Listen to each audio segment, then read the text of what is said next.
Right now, you are safe.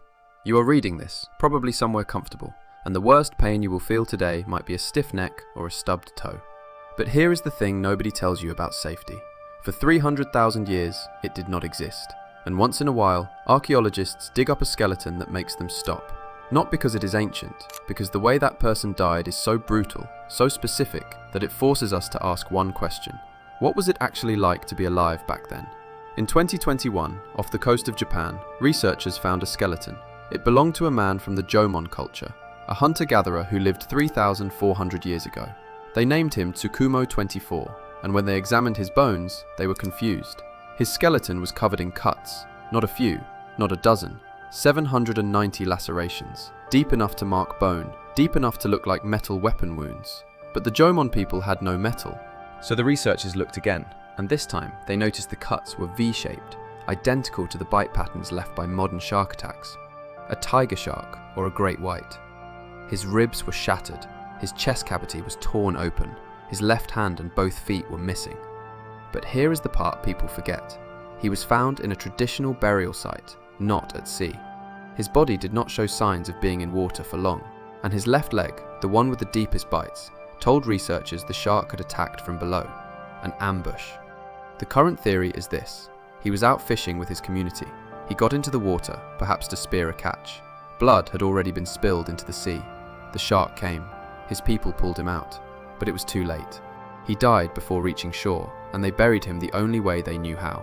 Stick figures on a small boat. One jumps into blue water. Red spreads. A large shark silhouette appears below. Others reach down, pulling him up. Cut to burial scene. Simple grave, figures standing around. And the reason it matters is not just the death. It is that the Jomon people knew sharks well. Their art is full of them. Hammerheads, tiger sharks. They painted what they feared. This man was not the only one. He was just the one we found. Now here is where the story takes a turn, because not everyone died. Some survived things that should have been impossible.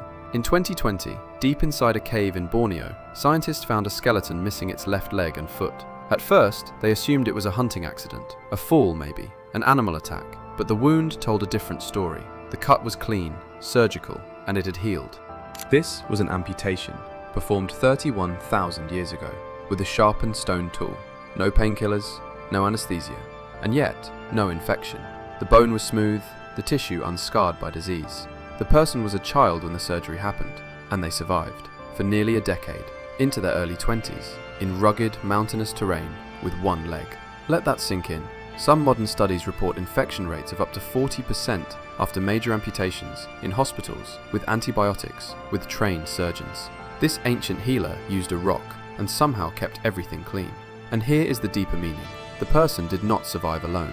The terrain around the cave is steep, uneven, and dangerous even with two legs. Someone carried them, someone fed them, someone made the choice, again and again, to keep them alive. This is one of the earliest cases of human compassion we have ever found. Before cities, before writing, before anything we would call civilization. But compassion is only half the story. In southern France, archaeologists found 3 women buried together. The site dates back 5,500 years. 2 of them were found in contorted positions, stuffed into very tight spaces.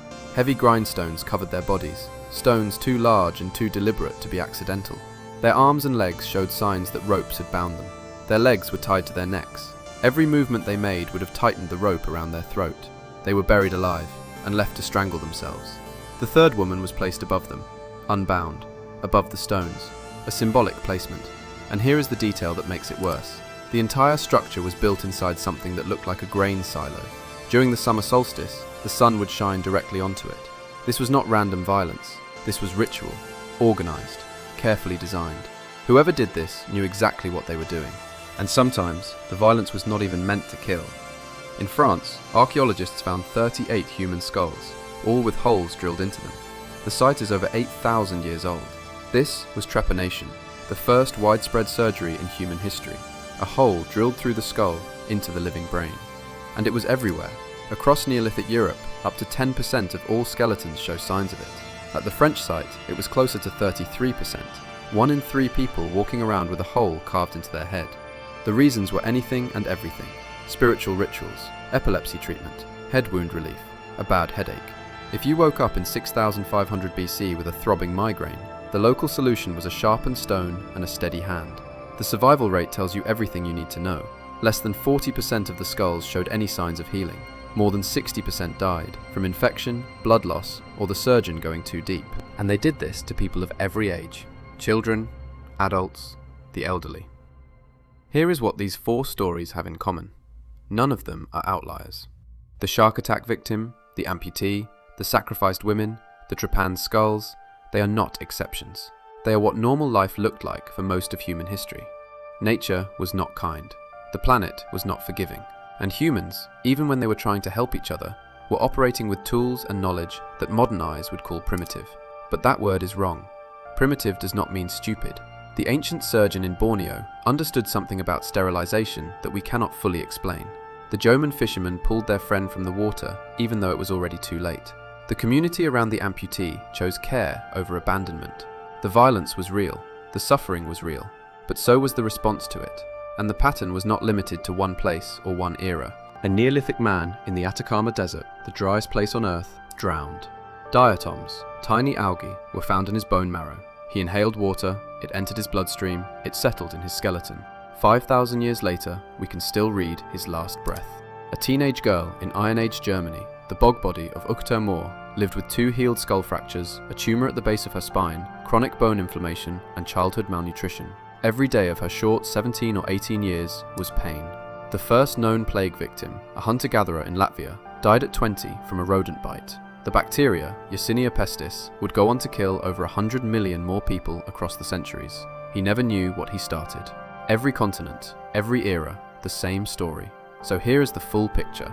For 300,000 years, humans lived in a world that was actively trying to kill them. Sharks in the water, infections in every wound, winters that stripped the body, diseases that had no cure, and sometimes, often, violence from other humans that was creative in its cruelty. You did not need to be unlucky to die young, you needed to be lucky to live old. And now, look at you. You woke up today in a world where shark attacks make international news because they are so rare, where surgery means anesthesia and antibiotics, where a headache is solved with a pill, not a hole in your skull. This is not progress in the abstract, it is measurable, visible, written in bones. The distance between Sukumo 24 and you is the distance between a life where death came from anywhere at any moment and a life where safety is the default. You are not tougher than your ancestors. You are not smarter.